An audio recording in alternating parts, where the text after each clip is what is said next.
ஜனங்க யாரும் அவனை பார்க்கலன்னா கூட அவன் பேர் எல்லாருக்கும் தெரியும்.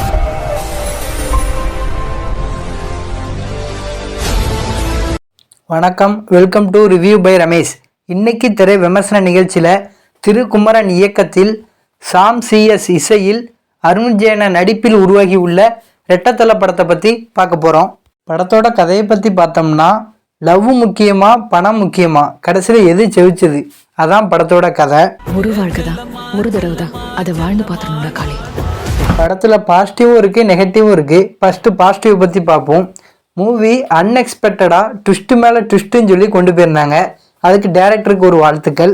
நம்ம கடை பக்கத்துல 3வது கடை இருக்குல்ல, ஆமா. 3வது கடை பக்கத்துல 4வது கடை இருக்குல்ல, ஆமா. 4வது கடை பக்கத்துல 5வது கடை இருக்குல்ல, அதான் நம்ம கடை. டேய் 5வது கடை உங்க கடைன்னு சொல்ல வேண்டியதாடா எருமை, ஏன் இப்படி சுத்துற? அடுத்தது மியூசிக்.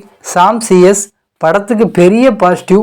சாங் சரியில்லை அப்படின்னாலும் பேக்ரவுண்ட் ஸ்கோரு, பிஜிஎம் எல்லாம் செம வெயிட்டாக இருந்துச்சு. அடுத்தது படத்தோட ஹீரோ அருண் விஜயன். அவர் நடிப்புக்காக தான் இந்த படத்தையே பார்க்க முடிஞ்சது அப்படின்னு சொல்லலாம். அந்த அளவுக்கு அசத்தலான நடிப்பை வெளிப்படுத்தியிருந்தாரு. ஆக்ஷன், ஃபைட் சீன் எல்லாம் சும்மா பக்காவா இருந்துச்சு. இவர் நடிப்பும் சாம் இசையும் தான் படத்தை தாங்கி பிடிச்சிருக்கு அப்படின்னு சொல்லணும். புலி என்னைக்குமே புலிதான்.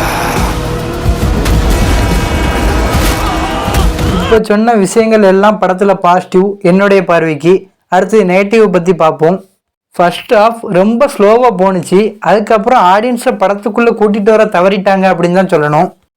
வணக்கம் அரசே.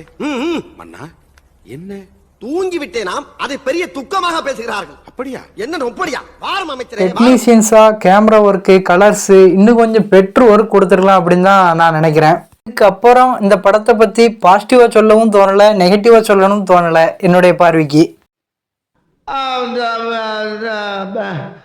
வந்து இப்ப நான் என்ன உங்கள்கிட்ட சொல்றது? ஓவரால் மூவி எப்படி இருக்குது பார்த்தோம் அப்படின்னா, ஆக்ஷன் த்ரில்லர் மூவி படம் பார்க்குறவங்களுக்கு மேபி படம் பிடிக்கலாம். ஜென்ரல் ஆடியன்ஸ் படம் பார்க்குறதுக்கு வாய்ப்பு கம்மி தான் என்னுடைய பார்வைக்கு தோணுது. ரேட்டிங்ஸ் இந்த படத்துக்கு 10க்கு 5 மார்க்குகள் கொடுப்பேன். ஓகே, ரிவ்யூ பை ரமேஷ் சேனலை லைக் பண்ணுங்கள், ஷேர் பண்ணுங்கள், நிறைய குறைகளை கமெண்டில் சொல்லுங்கள். நீங்கள் படம் பார்த்துட்டிங்களா, படத்துக்கு எவ்வளோ ரேட்டிங்ஸ் கொடுப்பீங்க என்பதையும் கமெண்டில் சொல்லுங்கள். மறக்காமல் சப்ஸ்கிரைப் பண்ணுங்கள். வேறு ஒரு திரை விமர்சன நிகழ்ச்சியில் உங்களை சந்திக்கிறேன். வணக்கம்.